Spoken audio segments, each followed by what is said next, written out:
વરસાદના પાણીનો સંગ્રહ કરી ભૂગર્ભના પાણીના સ્તર છે તેને ઉપર લઈ શકાય છે, ત્યારે રાજકોટની સ્વનિર્ભર શાળા સંચાલક મંડળના પ્રમુખની અને એમની સાથે જોડાયેલા ગીર ગંગા ટ્રસ્ટની જે આ મુહિમ શરૂ થઈ છે એમની પાસેથી જાણવું છે. મારી સાથે અત્યારે ડીવી મહેતા સર જોડાઈ ગયા છે. સર, સૌપ્રથમ તો આ મુહિમ શું છે આપની? સર્વે દર્શક મિત્રોને નમસ્કાર.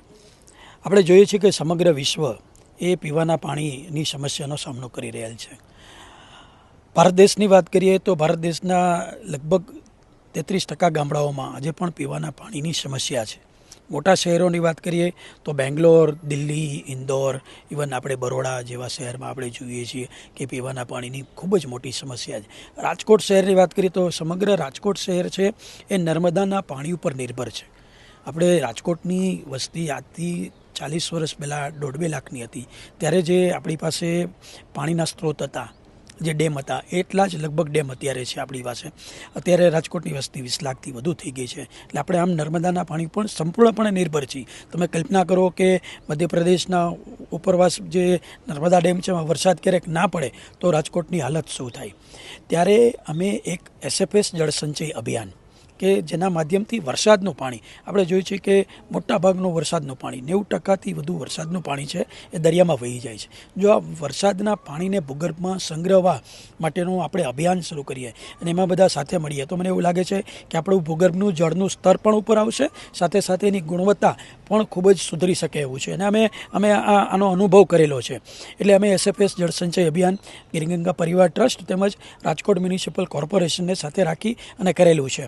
અમારું અભિયાનનો સંકલ્પ એ છે કે રાજકોટની 100થી વધુ શાળાઓમાં આ પ્રકારનું બોર રિચાર્જિંગ થાય અને 10,000થી વધારે પરિવાર, એટલે અમારી સાથે લગભગ 1.5 લાખ પરિવાર રાજકોટ જિલ્લાના સંકળાયેલા છે. તો એમાંથી 10,000 પરિવાર છે પોતાના મકાનમાં, પોતાની સોસાયટીમાં, પોતાના એપાર્ટમેન્ટમાં, પોતાની ફેક્ટરીમાં, કાર્યના અન્ય સ્થળે પણ બોર રિચાર્જ કરાવી શકે. વરસાદનું જે પાણી ભૂગર્ભનું પાણી હોય છે વરસાદનું પાણી એને ભૂગર્ભમાં આપણે ઉતારીએ એના માટે એક ખાડો કરવાનો રહીએ, કેસિંગ પાઇપ એમાં બોર કરીને નાખવાનો રહીએ અને પછી એના માધ્યમથી વરસાદનું પાણી છે એને આપણે આસાનીથી આપણે ઉતારી શકીએ છીએ. અને આમાં અમારી પાસે સમગ્ર રાજકોટ શહેરનું વોર્ડ વાઇઝ ટેકનિકલ ડેટા પણ અમને રાજકોટ મ્યુનિસિપલ કોર્પોરેશને પૂરું પાડેલું છે કે કયા વોર્ડમાં કેટલો ઊંડો બોર કરવો પડે. એટલે આમ અમારું અભિયાન છે એ અંતર્ગત અત્યારે 60 જેટલી શાળાઓમાં બોર જે છે થઈ ગયા છે અને અમે લગભગ 1,000 વાલીઓ સુધી આ બોર રિચાર્જિંગ કરવાની પ્રક્રિયામાં પહોંચી શક્યા છીએ. અમે રાજકોટની જનતાને અપીલ કરીએ છીએ,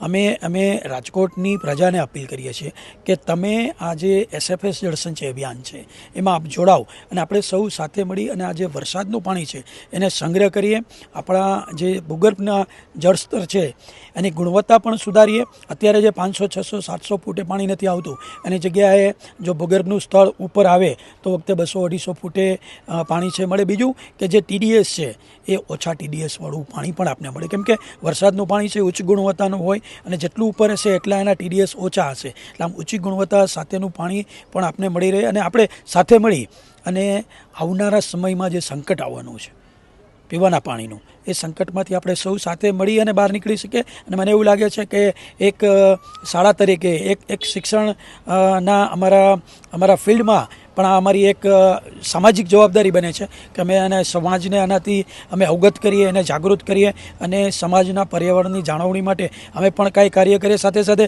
સમાજની પણ એ ફરજ બને છે કે પોતાની એક સામાજિક જવાબદારી સમજે અને 10-15-20 હજારના ખર્ચામાં આજે છે બોર રિચાર્જનું કામ સંપૂર્ણપણે થઈ જાય.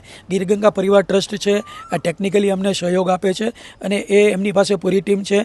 અમે જે બોર રિચાર્જ કરતી એજન્સી હોય એમની સાથે પણ મિટિંગ કરી છે કે જે આપને સમયસર અને ઓછા ખર્ચે બોરનું રિચાર્જિંગ કરી આપે. એટલે આમ અમે સંપૂર્ણપણે સિસ્ટમેટિક, સાયન્ટિફિક વે અને વૈજ્ઞાનિક અભિગમથી આ જે SFS જળસંચય અભિયાન ચલાવી રહ્યા છીએ. જીનિયસ સ્કૂલની વાત કરીએ તો જીનિયસ સ્કૂલમાં અમે અમારા વાલીઓને આ સંદેશો મોકલેલો, અમે એમને એક મેસેજ મોકલેલો, અમે જીનિયસ જળસંચય અભિયાન એના ફોર્મ મોકલેલા. અમને ખૂબ જ આનંદ છે કે 3 જ દિવસમાં 200થી વધારે વાલીઓની બોર રિચાર્જ કરવાની અમને ઓફિશિયલ સંમતિ પેપર સાથે આવી ગઈ છે અને હજુ વધુને વધુ વાલીઓમાં જોડાવાના છે. ત્યારે અમને રાજકોટ ઉપર પૂરો વિશ્વાસ છે, રાજકોટની પ્રજા ઉપર પૂરો વિશ્વાસ છે કે આ જે જળસંચય અભિયાન છે એ રાજકોટની પાણીની સમસ્યા 100% હલ કરી શકશે.